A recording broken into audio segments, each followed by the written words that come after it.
In the last section, we put together our RDS instance, and we're just going to let it do its thing as it creates that database. While that's working, we're going to flip on over to another dashboard and create our ElastiCache instance as well. So I'll click on Services up at the top, and I'll search for ElastiCache.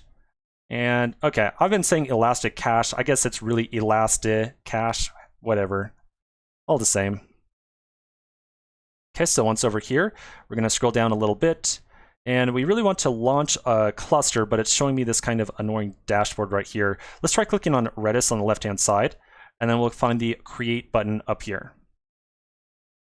So then this is going to walk us through the process of creating a cluster. Now, the interesting thing here is we are specifically making a cluster. So technically, when you make an ElastiCache instance, we are getting a copy of Redis, but there's some kind of separate nodes that just relay information from the primary Redis node.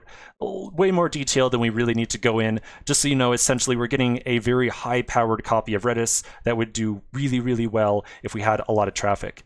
Now, by default, we don't really get the cluster created unless you select that little option right there. We do not need a cluster, so we're just going to leave it set as Redis without that checkbox checked. So then we'll throw a couple of options in here. For the name, I will enter in multi-docker Redis. We don't need a description. We can leave just about everything else on here at the default, except for the node type. So the default node type is a very expensive little instance. You would pay a lot of money for this thing, so we want to 120% make sure that you do not use the default selection here. So we'll click on little drop down, and then we're going to go to T2, and we want to do cache T2 micro, which is the cheapest copy around. It's also the lowest performance, but of course our application doesn't really have very high performance demands.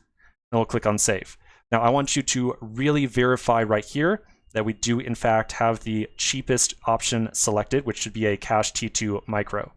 If you have anything else selected, you will pay some dollars for it. We then get asked for the number of replicas. In this case, replicas would be kind of those separate nodes that kind of supercharge your copy of Redis, again, kind of outside the scope. We don't need any replicas because we definitely do not have high performance demands for our application. So I'm going to change replicas to none. All right, so now we get asked a couple of other settings over here. Some of these are just a little bit nasty. We get asked to create a subnet. For this, we'll create a new subnet. This has to do a little bit with security. We don't really need to focus on the details of this thing too much. All we need to do is put in some name right here. I'll say Redis group. The one thing we do care about is marking the VPC ID as the default VPC. And so if you have a fresh AWS account, or if you've never created any other VPCs, the only option right here will be the default VPC that is created for your region. And so you will want to select that default VPC so that it's in the same kind of networking group as the RDS instance we put together already and the Elastic Beanstalk instance that we put together as well. And then for the subnets, we can just check both these right here. And it's just going to give us access to those different subnets. All right, and that's pretty much it. You'll notice that we also have the option to select a security group right here, but we're going to take care of the security group in just a little bit as a little follow-up to all this stuff. So I'll scroll on down to the bottom, and I'll click on Create. And that's pretty much it. It's now creating our instance of a Redis group of, I don't know, cache instances, whatever you want to call it.